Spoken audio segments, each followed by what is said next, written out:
Hello, everybody. Welcome to another episode of Hearts Wide Open. Today I'm here in a beautiful day with Dennis, my co-host. Hi, Dennis. Hi, Soroosh. How's it going? Good. How are you doing? I'm fine. I feel so zen and Okay. really in touch with myself.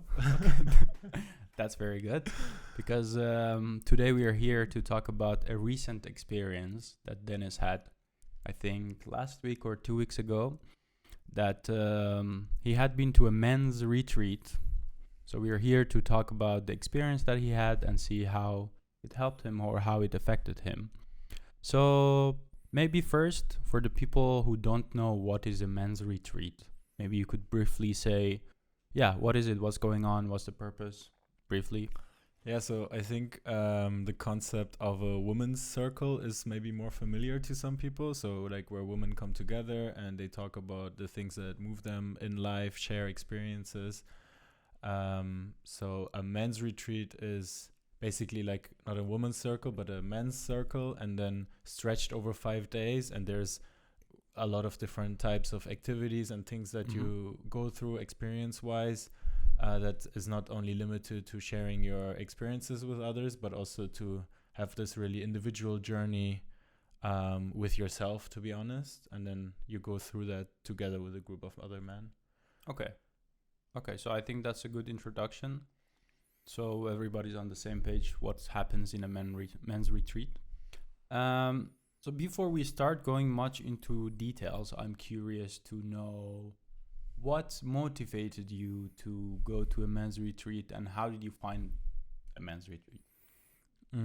So most recently I've had a few topics or themes in my life that have been keeping me awake at night, let's say, or that have been moving me. And in a way, I booked this months ago already.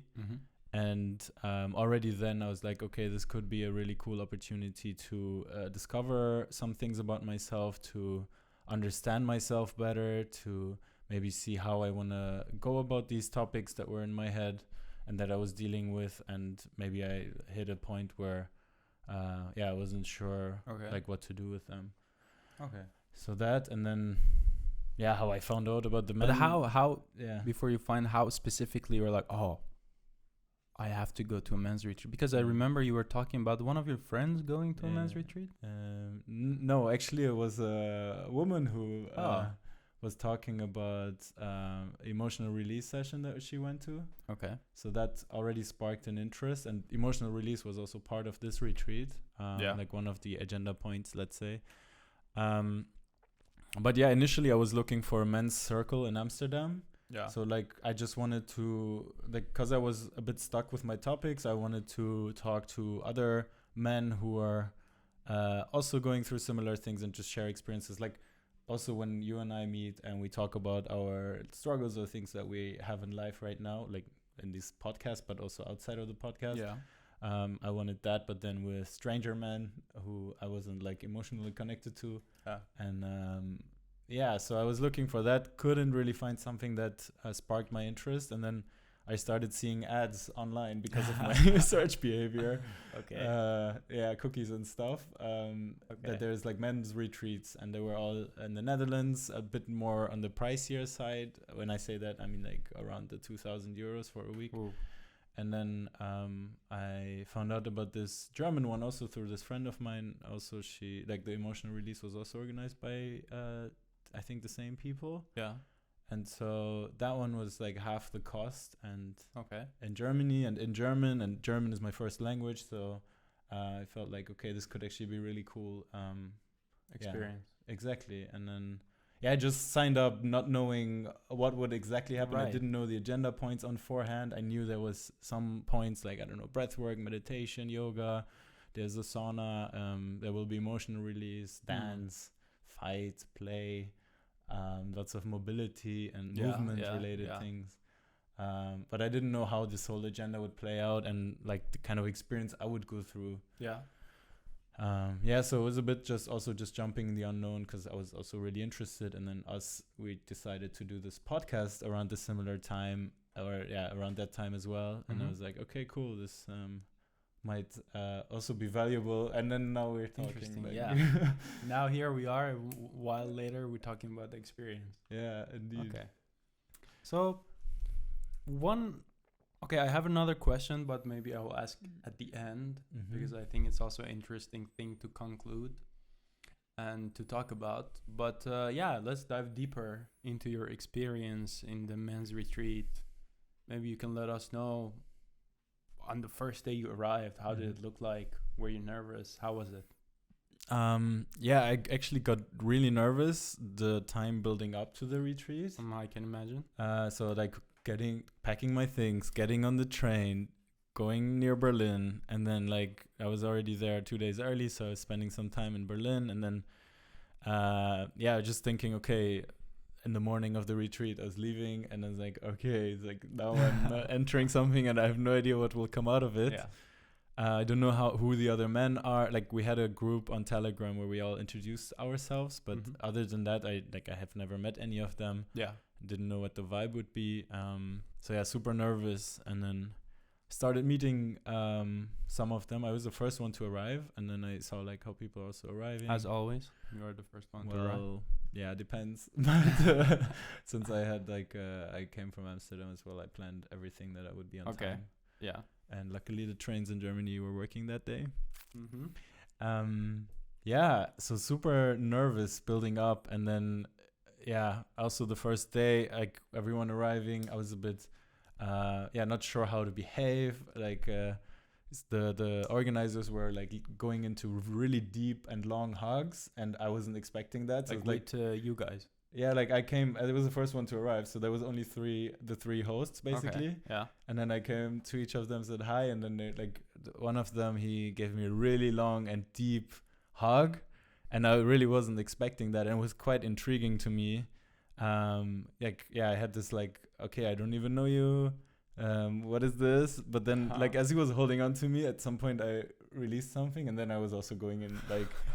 You know, like these hugs, like I also love hugging you, for example. And then like when it stays for a bit longer and you breathe a bit together, I know that can be actually a really nice moment of connection. Yeah, there are some hugs that it has a untold message. Like when you hug someone in a way, for example, I feel now I'm thinking about like the way you were there and those guys hugged you. It feels like in my mind, it feels like I know this is way out of your comfort zone and this is not comfortable, but you're very welcome here. Yeah, and this is maybe the message that they want to convey. I don't know. But I think for sure. And also that's just the way, I think that's how they live their life as well, because I think it's like two people, right? So one person going in for the hug and one person kind of receiving the hug.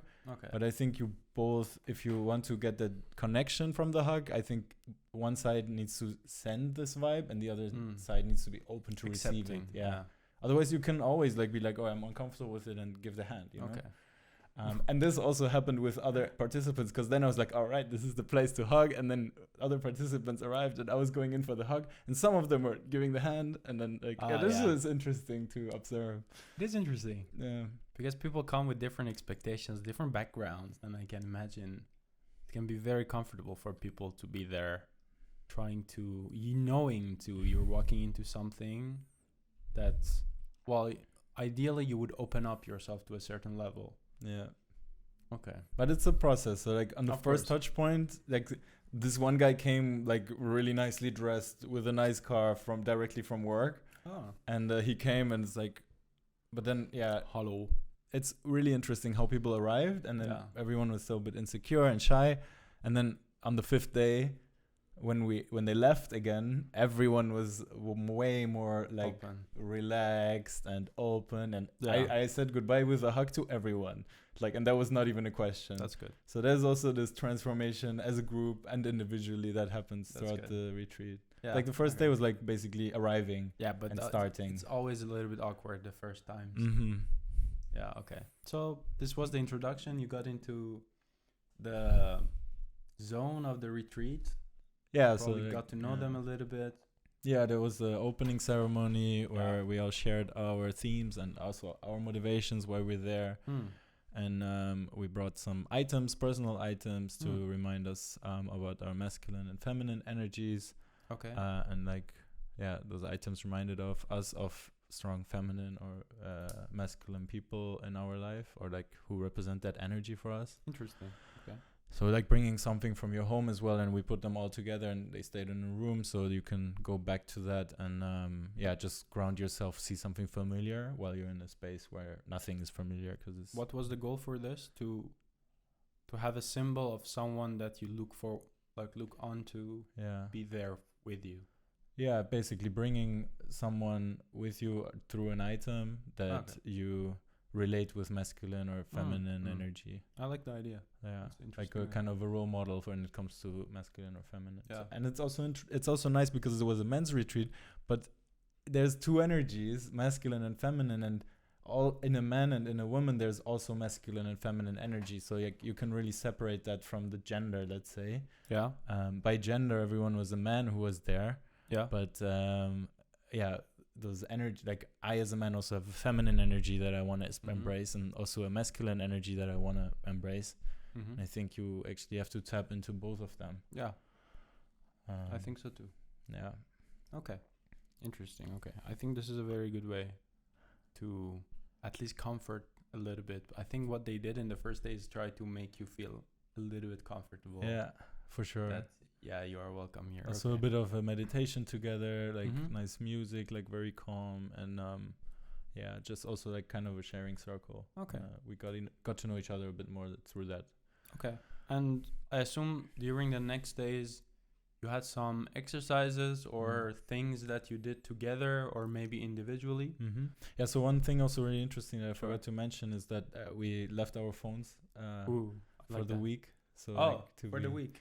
To be disconnected and really be present there and not be responsive to partners, to friends, work, to just leave all of that out of there and be fully focused on the present moment. But I still remember you were texting me if the next episode. Yeah, I took my phone in order to text you about the episode, because that was actually something that kept circling in my mind, and I was getting distracted, and I was like, dude, just tell me you're on it. So for people that don't know, he kept texting me if the next episode of the podcast is ready to be published, because I was editing it, and he was constant. Well, not constantly. Yeah, it's 2 times, but that was the thing. Like the phones were there; we could reach them anytime we wanted to. Okay. And then because I was thinking about that, I was like, okay, better to just send it than obsess about it. It's okay. But yeah. But eventually went through. Yeah. Okay. And yeah. Yeah, so maybe... the next day. Tell us, what did you do the next day? Every day started with, we didn't talk until like the first exercise, and we normally started around 10. Before that was just time for yourself. And before 10. Yeah, and then at around 10, the first exercise started. Was normally about like some game or like movement exercises, some meditation. Movement is like, this is something I didn't realize before. I mean, I run and I like work out and stuff, but just moving every morning for like at least 20 minutes, let's say, or just 20 minutes, it already makes such a difference for the rest of your day. It does. Did I have a specific kind of movement, or it was every day was a bit different. Like, it was like meditative walking. I don't know, like just balancing kind of exercises. Yeah. Also to like, push each other a little bit and see like resistance. Yeah, like just gamification, try to get the other person to lose balance, but in a playful way. Okay. It's different exercises, and then the meditation as well. It's really nice. The whole place was super remote. Like, so that's the thing for people who are listening, and me. Well, I saw some pictures, but they don't have an idea of how this place is looking like. Yeah. So maybe you can take us through a 1 minute of describing this scene, how it looks like. So it was it used to be it was a big house, and it's used to be the city house, basically, where they would manage the city from, or not the city, the town, the village from, back in the day. And now like it's all super old, and this guy bought the whole thing, and then it also has a backyard, and he designed it into a forest-like area with like a place for yoga where you can have sun as well. They built a sauna there. They're next to fields. It's super like super connected to nature, because there's also large trees, which large trees actually radiate so much like life, like nature. And then nearby, this is something I specifically loved, was that there next to it there was a grass area where there was 2 horses, and every day I went to these horses and spent some time with them. Okay. There was outside showers which were cold, which is also cold showers are really amazing. Like, I mean, it hurts every time. Yeah. And you really need to jump over your shadow every time to do it, but afterwards you feel like so much better and like a different energy than like warm showers. Okay. But they're super natural. I mean, got lots of mosquito bites. Yeah. But what can you it was do? worth it. Yeah. Okay. So I think we have now a mental setup of what is this environment that you were in for 5 days? 4 days? Yeah, like 6 days. 6 days, arrival and leaving. Yeah. So now we know where you were. So, and we know it's before 10 a.m. You were doing your Dennis stuff, whatever Dennis does before 10 a.m. And then what was the schedule? Like, do you have some sort of exercises, or maybe some interesting or favorite exercises that you had we can talk about? We did some. Every day was a bit different, so sometimes it also depended a bit on the energy of the day. Like one day we were also doing a silent day, where we also fasted, so like we didn't eat to really cleanse the body, and then we had like a long sauna session in the afternoon to really sweat everything out. 90 minutes in the sauna. If you haven't eaten, and not talking as well. Okay.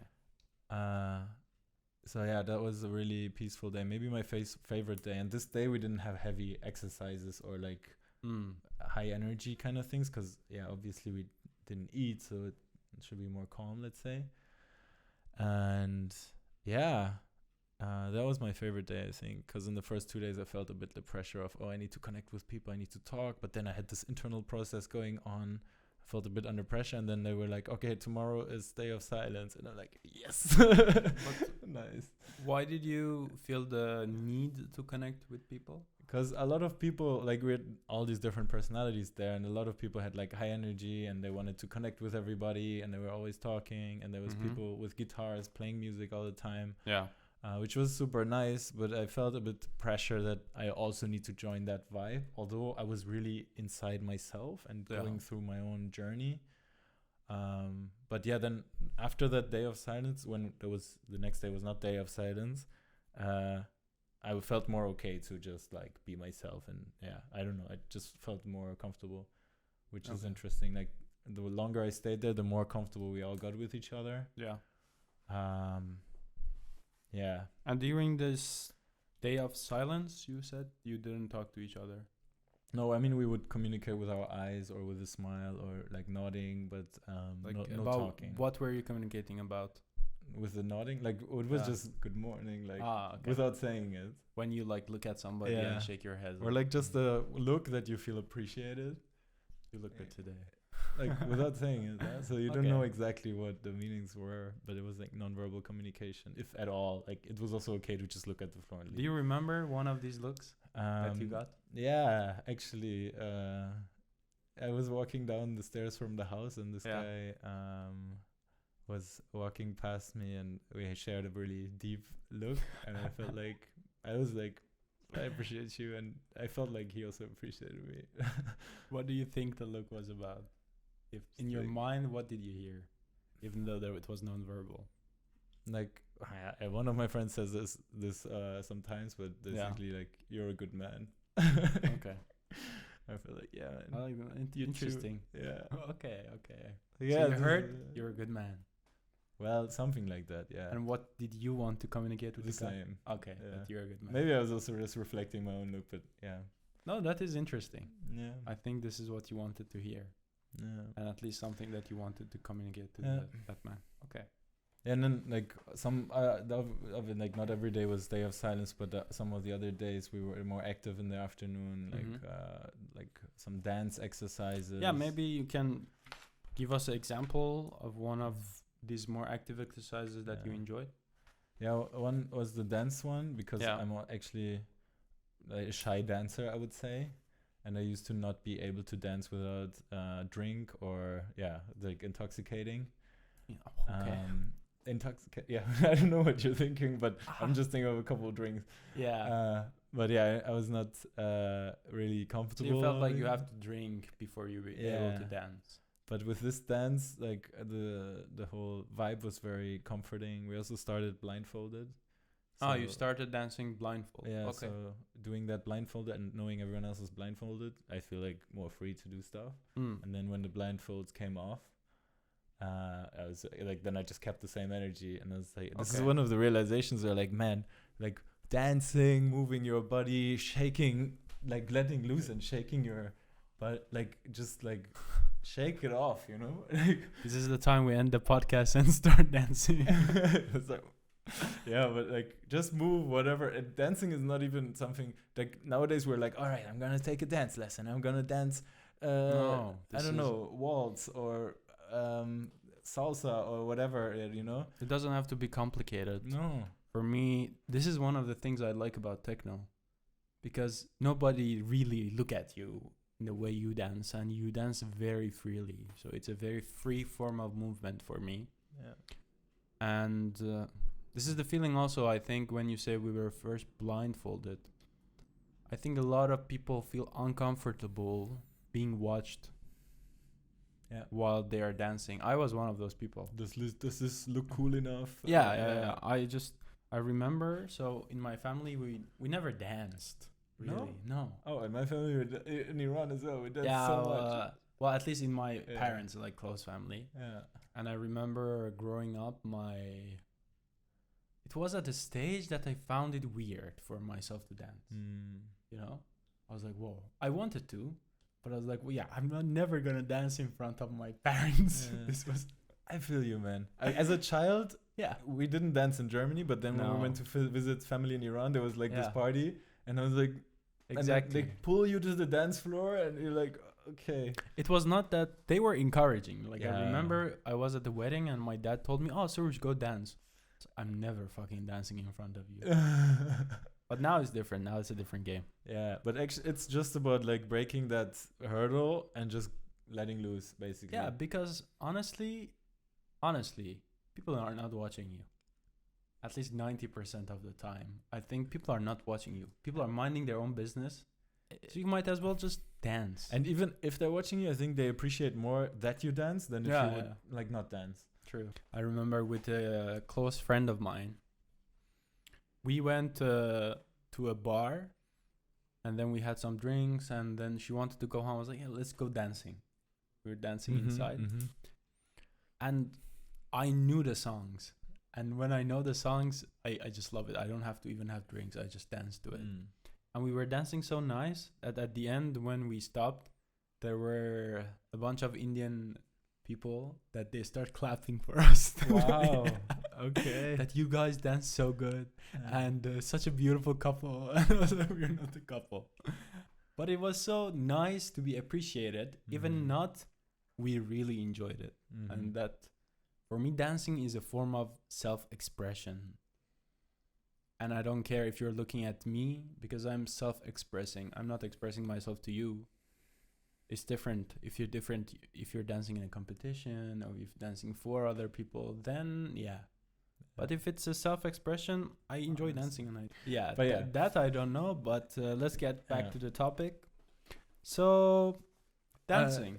Yeah, and there's two other activities that I want to maybe share. Okay. One was emotional release, which was like a somatic experience. So what experience? So it's called somatic, and it's like with a certain breathing technique, letting emotions flow.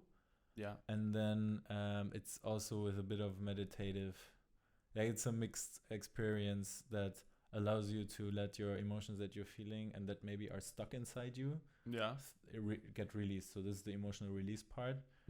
And this was a very amazing experience. We're all laying on the floor and like doing this exercise. The first half hour, I was hearing people around me experiencing different emotions, like crying, being angry, shouting. One person was laughing, like really everything that you can think of emotion-wise. Yeah. And then I myself wasn't really feeling something, and I was like touching myself, like trying to feel something. At some point, one of the coaches came to me, like I was eyes closed, everyone was the whole time, and laying on the floor. And then he was asking me, "What are you feeling?"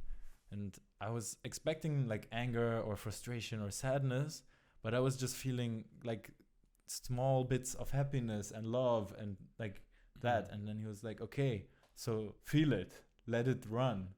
And then he pushed me in the like on the lower belly, and I kept breathing in this technique. Yeah.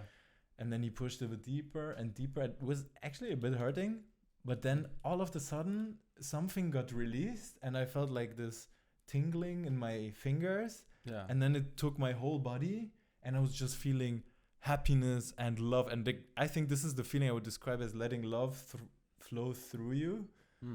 And such an amazing experience. I stayed in that for like 20 minutes, and then we're like, okay, now you can slowly come back. And like no one was talking in the beginning when we came back, and then slowly stood up with my eyes still half closed on the floor. And they had some nuts and some water, and I got some nuts in the water, and I went to the sun, and I was eating these nuts. It was the same nuts that we had the day before, but these nuts, oh wait, this sounds wrong. Tastes different. Taste so good. Like the best nuts I've ever had. Yeah, and then also just being in the sun there at like, I think this is what I would describe as being in the moment and letting go. Yeah, letting it like just appreciating the small details of nature as well. Like I saw this field in front of me moving with the wind. I had the sun on my skin. I felt like I had my eyes closed, but I felt the sun rays, and I was chewing on these amazing nuts and drinking some water. The water was also tasty, and wow. Yeah, then like I'm still carrying that energy with me a little bit. Like when I was going to my parents the other day, I saw a lavender bush, and I just put my nose in it and was like, this smells so good. This is nature. Yeah. And I think this is one thing I took home with me to just sometimes like stop. Like I think it's hard to do that all the time. Yeah. But I think sometimes it's good to stop and just appreciate your surroundings, the nature. Oh, definitely. And look at some details. Because I think we take it for granted, and sometimes we are so absorbed in our routine of wake up, eat your drink your coffee, go to work, take a shower, go to work, come back, go to gym, come back, cook, sleep, watch Netflix, and repeat it. Yeah. And then when the weekend is there, finally. Yeah. But even though if it's a routine, you can still be there in those moments. If you're taking a shower, be mindful of your shower that you're taking. Just watch the water running through your skin and touching your scalp. Or when you're sipping your coffee, maybe just smell it for a second and see how it tastes like. Or listen to the sound of a coffee grinder. Grinding the coffee beans. I don't think that if you live your life with these little details, that you smell your coffee, smell the rain, brings you much joy rather than looking into materialistic stuff and the high-end watches and the high-end phones. It's going back to this nature of us where we came from. Yeah, I think. Yeah, that's very true. Which makes you internally and eternally happy. Yeah. Wait, this was too beautiful. Let's end. Yeah. No, but I really loved your experience. Now I'm wondering what those nuts taste like. What really kind of nuts was it? I bought a lot of nuts after I came back, so we'll have some nuts later. Okay. Good. But I'm happy that you take this experience with you. Yeah. And that is something that you remembered. I think this is one of the core memories now that you can have. For sure. I mean, and I wrote everything down in this little book. Yeah. All my experiences and what I want to take home, and different quotes for myself. So he has a notebook called Dennis. Yeah, no, they gave this to me, and it's like in the beginning it says, "For Dennis, room for you." And then there was also a small lavender in there. Nice connection to lavender. This one. Oh, that's nice. So that's from there. And they also gave us different questions to journal and think about during the day. And yeah, for example, I can actually read this one. If you want to, like, sure. what is it? What does it? This is translated from German. So what does it mean for you to be a man? It's maybe relevant to the podcast as well. Tell us. So to radiate confidence and self confidence. Yeah. And to feel that as well. To be love, to be honest to myself and others, to hold on to my word and do the things that I want to do or that I set out to do, and to live healthy. That's what it means for me to be a man. Then like the other question was like, what do you want to verzeihen? What is it in English? Man, I forget the word. For example, I did something wrong, but forgiving. What do you want to forgive yourself for? Okay. It's like, to have forced things, to have thought negatively about myself and others, to have exercised pressure to others, friends, family. These are good partner. Questions to also think about if you're listening to our podcast. Yeah. What was the first question? Can you repeat the first question again? The first question is... What is the definition of man for you? What does it mean to be a man for you? What does it mean to be a man for you? Yeah. Or if you're a lady listening, what does it mean to be a woman for you? Yeah. And the second one was, what do you want to forgive yourself for? Mm-hmm. Which I think these are good questions to also think about. And then the third one, the last one, was, what is your vision? What is your vision? You want to know? Your vision. Yeah, sure. I'm sure. Right, this is from the heart, so I'll share. If you want to share. No, I'm actually. I feel like if I share it more and more, it becomes more real as well for me. Tell us. So for me, my vision is to be love, to carry love inside me, to let love flow through me, to meet my environment, the nature, the people, the animals, the living beings around me with love, to find calm in that without expectations, and to do the things because I believe in them, to live healthy for me and my environment, to not to search for things or force things, but to let them happen. And what is for me will come to me. That I believe in. Yeah, and I think like we also had this small like tribes inside the group. So like we call them families, and we would share these questions with each other and the answers, and they were all super different. So what I wrote is very personal to me, but you could have written something completely different, and that was also cool. And everyone had their individual experience as well. Yeah, of course. So that was also I can imagine probably somebody. This goes back to the question you said before, when people trying to answer why are they there. Yeah, I think people are there for different reasons. For sure. Yeah. Yeah. Okay. Thank you for sharing. That was personal, and I appreciate you for sharing it with us. Yeah, my pleasure, man. As I said, I think for me it becomes more real as I share these things. Yes. And it's so funny because after I came back from this retreat, I was experiencing some struggle in personal life. And then I was like, I'm back in this. But then I opened this book again and was like, no, I'm cool. I'm good. Exactly. I know. This is my Bible now. Like, I know how to do this. You know? By the way, his Bible is called Dennis. And something with the cooking a potato. Oh yeah, no, this is like this guy Enes, who was the cook of the retreat. Oh yeah. He spilled something here, and he was like, "Oh, I'm so sorry, I destroyed your notebook." I was like, "No, it's fine," and I made a circle around it, but now it's actually disappeared. And then I drew a cook. That's cool. And I wrote his name Enes because he's Enes. I'm Dennis. But beautiful. This is to get back on the topic of the episode.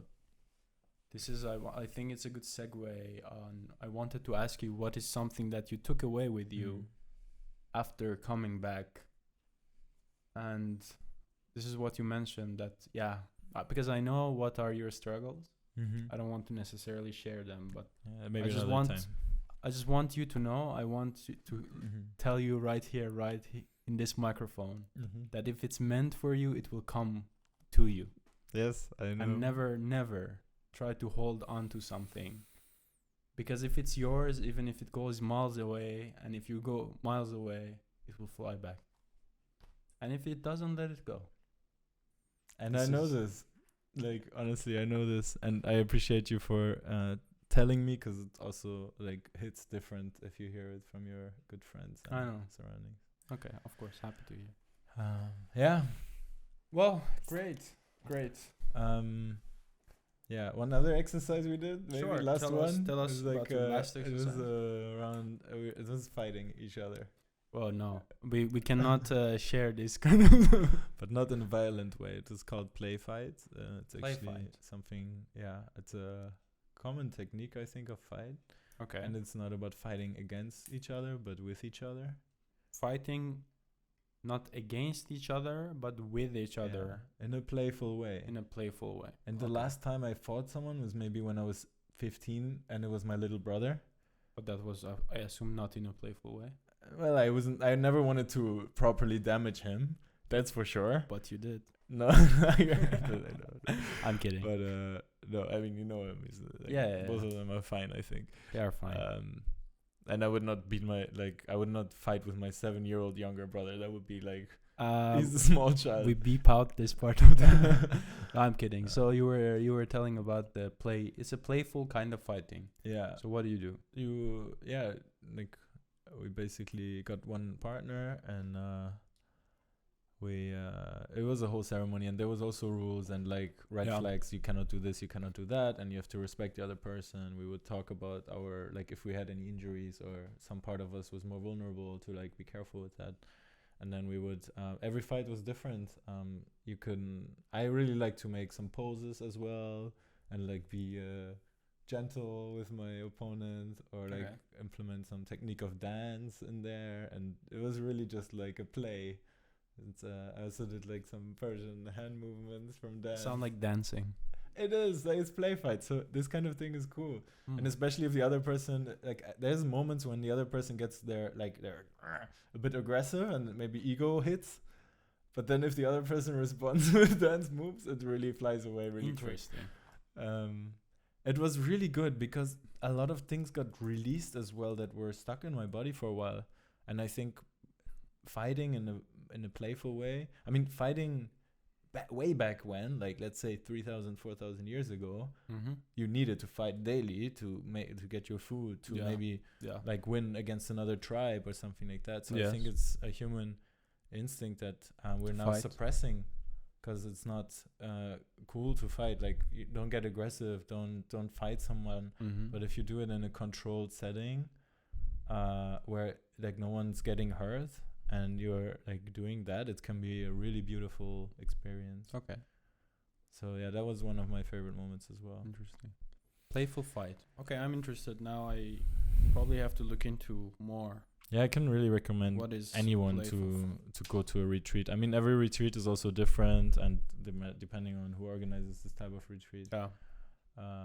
And I also left out a lot of different details. Of course. But I think I hope there's some interest in the audience to maybe someone is like, maybe this is something for me. Yeah. I can just say, go for it. Yeah.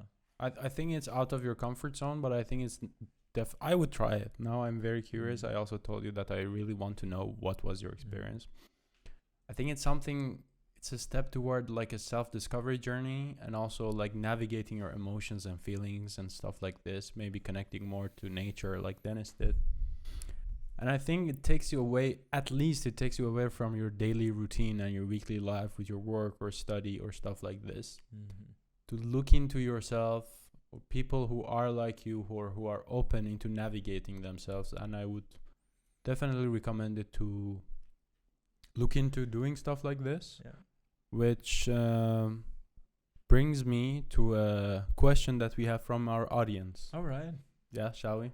Sure. So one of the questions that I think most of the question we already answered, but one of them we have from the audience, and then I also have a question for you.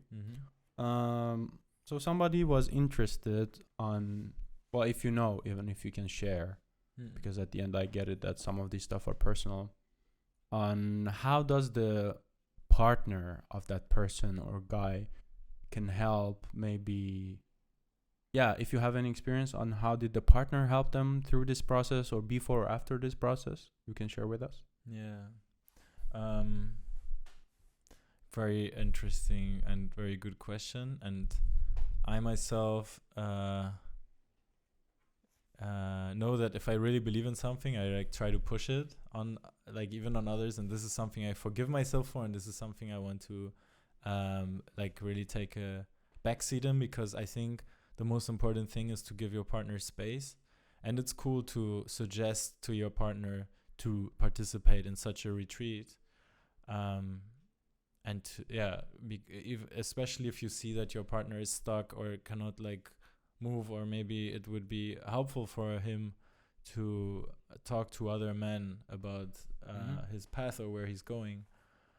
Some of the participants there also said that they were actually introduced to this by their partners. Oh, okay. And they were forever thankful. Yeah. And I think if your partner wants to do something like that, that's cool. You can suggest it to them, present it to them. At the same time, don't force it, because any change, anything that happens needs to also come from inside. Yeah. And I think the most important step is to do it, to go there. Just like show up. Sign up and go. And if you've done that, everything else will automatically flow. Happen. Okay. Yeah. Stand up and go, and everything else will automatically flow. Yeah. Because that's the biggest step. The motto of this episode. Yeah. And if your partner is not open for that, that's also fine. I mean, yeah. Well, I think go ahead. Yeah, I think this is a very personal experience. And maybe they haven't reached that point yet where they're open to these type of things. Yeah. But you introducing it can be a step in the direction of at least if they don't want to go to a retreat, to maybe work on themselves, to see a therapist, to talk to friends about their issues or open up. So I think then one way can be partners recommending this thing and telling their husbands or brothers or the men around them that this is okay and this is more than welcome to go. Yeah. And maybe if you want to support them more and they don't want to go alone, because I can imagine this is hard for, I don't know, maybe a 50-year-old that has not been in contact with himself for a very long time to all of a sudden show up somewhere here. Example, like my dad. And I can imagine maybe it's also something that you can go together to this kind of experience as well. I don't know, but I'm pretty sure that there exists like couples retreat or mixed even retreat that you go and have exercises together. There is, for sure. I mean, there's so many different types of retreats. For this type of men's retreat, I really strongly suggest to go by yourself, because I think like if you bring a friend, you're automatically more in your safe zone, and maybe you're less open to different impulses. But there's retreats with partners specifically. And I think one other way to support is like, if you are a female, go to a women's retreat and experience that. And if your partner sees you come back and you're like blooming and you have this energy and stuff like that, then they're like, I also want this. And well, there's no men's retreat. And then you can be like, oh, actually, I heard this podcast and they said there is men's retreat. So maybe you could go. Because this is also an interesting thing that I still wanted to mention outside of this topic about our audience. Yeah. So our audience consists of 70% of men, and the people that engage most are women. Wow. And they're like, oh, this is so cool. You're speaking about this. It's so relevant.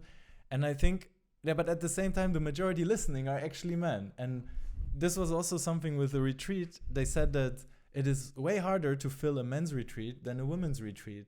And women are this small set of data, I'm drawing the conclusion that women are automatically more, maybe more accepted by society to do these type of things. There's like women's circles and like women coming together, sharing their things, but like girls' night out or stuff. Yeah, like I think that can go a very different direction. But girls' night in without alcohol and actually talking. That's what I things. Yeah, and yeah, for men, like this is also the reason why we started this podcast, because we want to break the stigma of men cannot talk about this. They love listening to these stories, but they're not necessarily interacting with it yet. Interact, yeah, and because there's maybe still this hurdle of but this is not cool, this is not manly, you know. I think it's so manly to go and define what manhood even means for you at a retreat, or even not at a retreat, anywhere else. And it's so cool to be open about your feelings and really open up, because every time I open up, and also at this retreat when I opened up and like I said something, or now when I shared some of my notes, I feel more free. Yeah. I'm like, okay, it's out there now no one can attack me on it or hurt me, and like whatever, take this information and try to hurt me, but I'm cool, you know. And yeah, just a big push, not a push, but I invite every man in the audience to interact with our topics, to react to the polls that we're posting on the podcast, to send us messages about their experiences. We've gotten some already, also from men actually. Yeah, just share that and open up more to the topic. It's already cool that you're listening. That's the first step. And now we would also love to know if we're making a difference in your life. And yeah, interact with us. And on that note, very related to my last question, what you just mentioned. Yeah. This is the last question I want to ask. Mm-hmm. Is about men's retreat, like gender specific. What do you think was the added value of being somewhere only surrounded by men compared to a mixed retreat? This is my question. Yeah, this is very interesting, and I think this might be different for different people. But for me, I felt less pressure to be cool, to show myself from a certain side. I felt really at peace with just being myself, and yeah, being naked in the most literal sense. Yeah, you really wanted to talk about it. But if you want to. Yeah, like no shame. Just being there as a man, and other men being there as their definitions of a man. And yeah, not to have this like, oh, I need to look good, I need to have my, like, I don't know, like just the stupid thoughts that you have when you're like around. So I think there is this one layer of, if you look at your layers of defense for opening up to somebody as like an onion, I think when you're in an environment that is just men, you have multiple few layers of onion. Because you have no expectation. You don't care if this girl talked to that guy, or that guy is what is happening with this girl, or there's no tension. And I think it's a very comforting environment with taking that gender specific element away toward something that is a journey more deeper through your inside. Yeah. And that's why I think it's more interesting to do this kind of stuff. Maybe in a men's retreat, I'm sure also the ladies have this in their girls group, that if you have if you're only with your girlfriends, I think you're more open to certain topics. Yeah. And I mean, you can relate more to specific topics. Yeah. Like girls have maybe more topics that they're like struggling with, and like, how do I get my boyfriend to open up to me more? Yeah. But if you have a boy sitting there, it's like, yeah, but that's not my topic. We're talking about a straight boy, and he's like there because there's a lot of girls maybe, and he wants to know what they're talking about. Like, it already disturbs the whole dynamics. I see. And maybe his topic is more like, how can I be more in touch with my feelings? And maybe these girls could give him a lot of cool advice, but it's so much more valuable it can hit so much more and be so much more valuable to you if there's other men around you like helping you or listening or experiencing similar things. I think you feel less judged and maybe more open toward the experience. Okay. And thank you, Dennis. Thank you for taking us through I think this was a very personal experience for you and the people who were there. Thank you for taking us through the experience, sharing some of the stuff from your notes. I think it was beautiful. Some of the things you also told us that you took away with you. And at this moment, I also want to do some, since I talked a lot about this event, but I also want to do a free promotion, which is unpaid for the people who organize this event. Sure. Which is freedom of movement. And the men's retreat is called Reconnection. So, if you're German, this men's retreat is definitely for you. If not, you can find an equivalent in your country. I'm very sure about it, also in English. I did this with freedom of movement. I'm forever thankful to what they helped me with, and like for this whole experience actually, and for all the men who were there. I hope I didn't overshare anything personal. If I did so, I'm very sorry. But I think I just wanted to give my perspective and be real about the experience, and hoping that other people will do something similar and maybe learn something from this or do a retreat themselves. And also big shout out to the photographer at the event. He gave me permission to post some of the pictures, and you might see them as well on Hearts Wide Open Instagram page. Great pictures. Yeah, and you'll find him in the photo credits there as well. So if you need a nice photographer, you can also reach out to him. Okay, great. Well, I don't want to make it any longer. Thank you so much for taking us through your experience. Thanks you for the listeners at home and the people who are watching for listening and watching us. Don't forget to follow us on Instagram. Listen to our podcast. Yep. Always let us know if you have any question or suggestion for the future episodes. If you like this episode and if you like what we're doing, do feel free to rate our podcast on Spotify as well. This goes a long way for us and helps us to make this voice even louder for men to be able to be vulnerable and open up. Yes. And on that note, thank you everyone for listening. And until the next episode, see you later. Bye-bye.